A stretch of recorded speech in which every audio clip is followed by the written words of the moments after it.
안녕하세요. 미카로 인더 핸섬 월드에 와주셔서 감사합니다.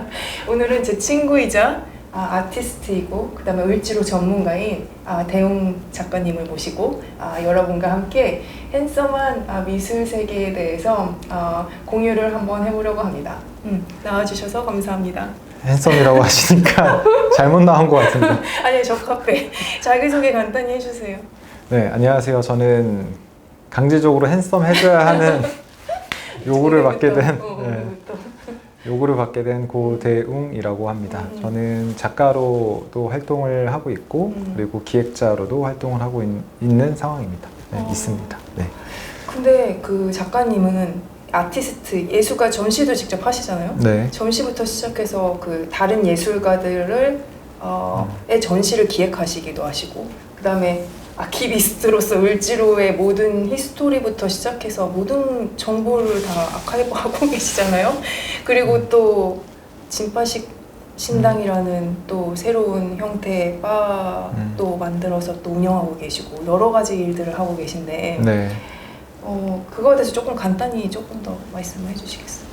그 여러 가지를 말씀하시고 간단히라는 말이 그러면 이게 딱 붙지는 않지만 한번 관통하는 얘기를 한번 관통하는 얘기를 저는 지금 말씀해주신 대로 좀 이런저런 일들을 하고 있는데요. 그것들을 쭉 관통하는 맥락은 있는 것 같아요. 그게 어떤 거를 발견하고 그것이 어떤 가능성이 있는지, 가치가 있는지, 어떻게 하면 더 좋아질지, 좋게 보여질지, 성장할지에 대한 가능성을 발견하는 재주가 있는 것 같고요. 그래서 그것을 더 좋게 만들어 보고자 하는 욕심이 있는 것 같아요. 네. 가능성은 어떻게 발견돼요?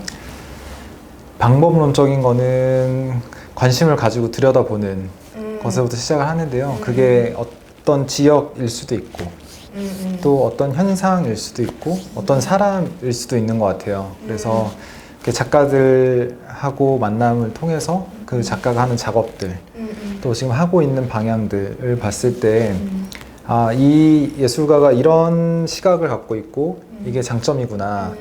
그러면 이거를 조금 더 극대화할 수 있는 방법은 뭘까?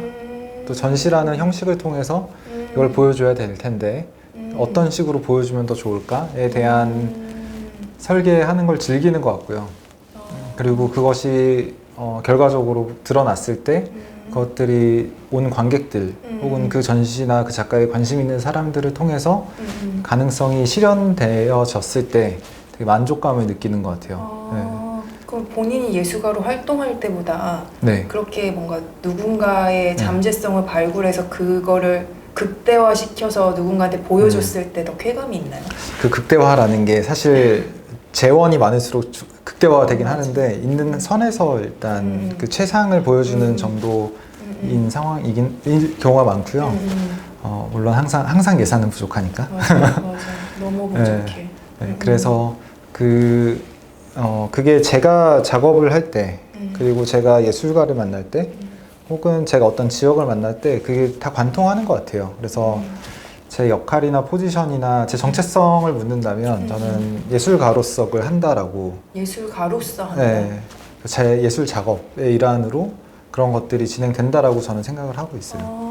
그게 뭔가 보통 그렇게 하는 사람은 우린 기획자라고 부르잖아요. 네. 문화기획자 보통. 네. 그럼 문화기획자도 예술가인 건가요? 아니면 그 문화기획자 우리가 일반적으로 생각하는 문화기획자와 그 작가님이 생각하는 예술가로서 그 활동을 한다는 건 다른 영역인가요? 저는 스스로 정리를 한 것과 대외적으로 정체성을 이제 같이 일을 할 때는 좀 다른 것 같아요. 근데 제가 생각하는 예술가라는 사람들은 이런 사람이 예술가면 좋겠다. 내가 생각하는 예술가는 이런 사람이다라고 했을 때 예술가는 첫 번째로 자격증이 없고 예술가라는 자격증은 없잖아요. 우리가 뭐 문화재단이나 혹은 복지재단에서 그 예술가라는 증빙은 해주지만 이 사람이 이런 포트폴리오로 살았기 때문에 예술가라고 인정해주는 거지 어떤 시험에 합격했거나 어느 학교를 나왔거나 해서 예술가라고 명명하는 건 아니잖아요.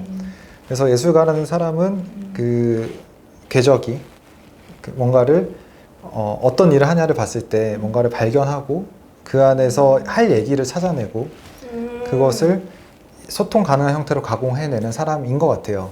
아 그렇게 정의를. 네, 저 스스로. 네. 근데 그 예술가의 그 행위를 하는 형태에 따라서 좀 교육자스러운 예술가가 있고 예술 교육에 더 영역에 가까운 사람이 있고 네. 이 사람들은 사람 안에서 뭔가 발견하는 걸 더 즐기는 사람이겠죠. 네. 그리고 기술자적인 예술가, 그러니까 뭔가를 똑같이 재현해내거나 기록하거나 아니면 자기 테크닉을 아주 극대화돼서 보여주거나 하는 거는 그것을 연마해 나가는데 그것을 자신이 갖고 있는 신체적인 움직임을 연마해 나가는데 더 깊이 관심 있는 사람일 것이고 네, 그리고 좀 철학자적인 예술가가 있는 것 같아요. 철학자적인 예술가. 세상에 대해서 사고하고 고민하고 어떤 이야기들이 이 안에 담겨 있을지 사유하고 네, 그것을 어떻게 공유할지에 대한 언어로 정리하고 언어로? 네, 그러니까 뭐 시각 언어가 됐든 말이 됐든 텍스트가 됐든 어떤 형태로든 그거를 자기가 사유하고 찾은 답들을 꺼내서 공유할 수 있는 사람들. 좀 저는 이렇게 세 가지 그룹으로 예술가를 좀 생각을 하고 있거든요. 어느 뭐 딱 무자르지는 안 되겠지만 공통된 것도 있겠지만 세 개 다일 수도 있고. 근데 이제 크게 그 예술가들이 그런 역할을 하는 것 같아요. 예. 근데 제가 제 작업도 어떤 지역에서 혹은 어떤 사람에서 모티브를 얻어서 제 개인 작업화 될 때도 있고 또 누군가의 작업을 더 잘 보여주게 만드는 것도 있고 예. 또 기획이라는 것도 여러 사람이 같이 그것을 고민해서 방향을 잡아나가는 것도 있고 그래서 근본적으로 그 고민의 맥락과 일하는 프로세스와 형태의 방법론은 좀 차이가 있지만 방식은 차이가 있고 소통하는 사람의 수와 대상의 차이는 있지만 같은 맥락으로 제안해서 프로세스는 돌아가거든요.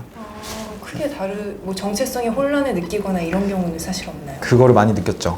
그치, 그럴 것 같아. 그래서 표면적으로 되게 다르잖아요. 그러니까. 보여지는 거나 사회에서 네. 얘기되는 네.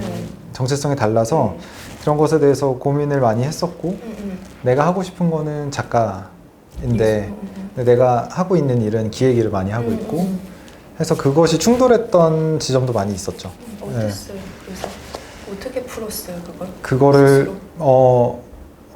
제가 하고 있는 일이 어떤 건지를 좀 살펴보고 마주하는 시간을 좀 가졌었고요.